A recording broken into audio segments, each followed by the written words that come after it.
Hi guys, welcome back to my channel. A few things before I get into this video. I meant to do this before I got a little sidetracked with work and my home life. I had the opportunity to work some extra shifts, make some extra money because my family is my first priority. If I have the opportunity to make more money for my family, I'm gonna take it. Second of all, I have an awesome video coming up sometime this week, maybe within the next few days. I quit drinking soda entirely. It's been cut out of my diet completely, and I've been filming bits and pieces each and every day about my anxiety levels and my headaches and my health in general, with the correlation of caffeine withdrawal and soda withdrawal and all that fun stuff. I thought it was gonna be a crappy video. I wasn't gonna put much stock into this particular video, but each day as I kept filming and examining my anxiety levels and my health levels and my energy levels, it became more interesting day to day, seeing me come down through all that soda withdrawal and caffeine addiction. Now, I did not wean completely from caffeine, just soda. I still drink coffee, but I haven't had a soda in 6 days, which is really good. So it's gonna take maybe a few days to splice all of the clips together, and then I'm gonna put a huge disclaimer in the beginning of it too, so just to make it look more presentable to you guys. Now, all of that being said, let's get into this video, which is my 23andme.com DNA test results. I tried to shoot this beforehand. I wasn't pleased with the video at all, so I deleted the footage and now I'm reshooting this. So I already know what my composition is. You guys don't. If you guys saw my Ancestry.com DNA test results video, then you might have some clue as to what this may be. Ancestry.com had me being mostly European with a lot of English and Irish, with a little bit of African mixed in. This almost gives me the exact same thing. I don't know if you guys can see that or not, but it says I'm 66.4% British and Irish, 18.5% French and German, which is Western Europe, 1.4% Iberian, which is Spain and Portugal, 1% Scandinavian, 9.9% broadly Northwestern European, and 1.2% broadly Southern European, less than 1% broadly European, and less than 1% West African. On my Ancestry.com test, it said that my African came from Mali, which is West Africa, so this isn't all, it's not too far off.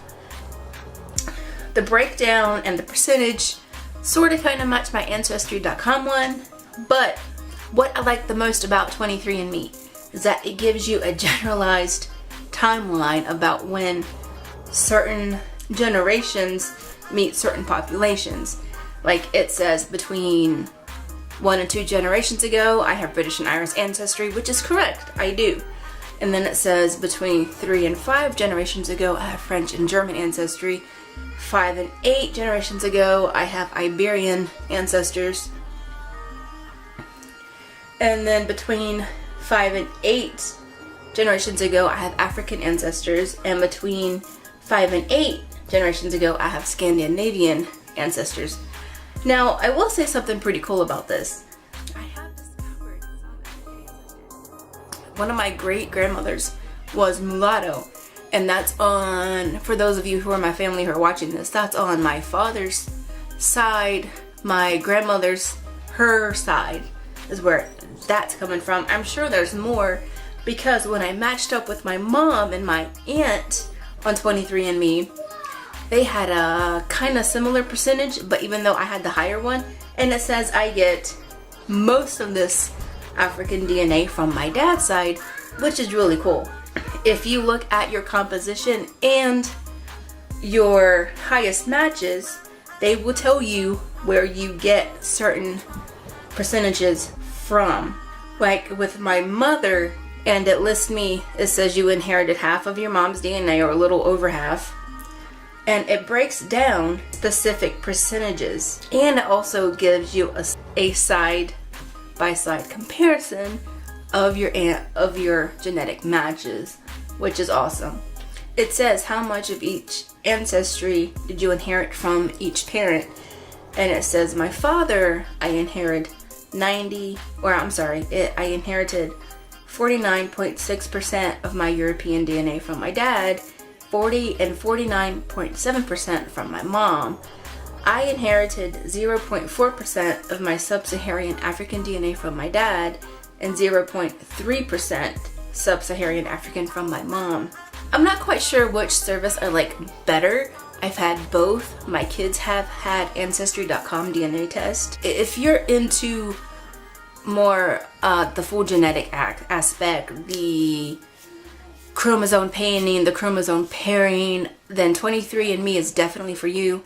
If you're into family history and genealogy and research records, family trees, then Ancestry.com is more up your alley. I love both because I love doing both. I love seeing where, on which gene and which chromosome my aunt's rheumatoid arthritis falls on. I love seeing that it's proven now that she has an autoimmune disease, which they said I have. I had a low thyroid. It's called Hashimoto's.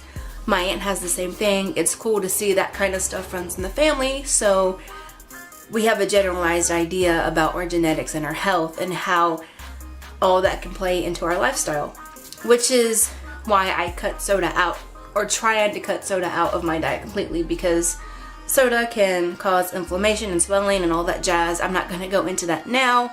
I'm going to save that for my next video. But if you guys have used any other of these services, let me know. I think they're both wonderful. I think they're both informative.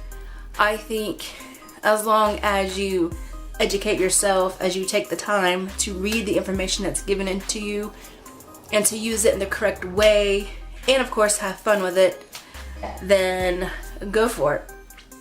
Absolutely go for it. I'm gonna head on out. The red battery light in my camera is flashing, which means it's dying, but I'm gonna go. And if you guys have any questions or comments, drop them down below. I'm sorry you guys had to wait for this video. I've had my results back for maybe a week and a half. I've just been busy with life in general, but I will see you guys very soon. I have some cool stuff I'm going to do within the next couple of weeks. And if you haven't already, hit the subscribe button and turn on my notifications, and I will see you guys soon. Peace out. Love ya. Bye.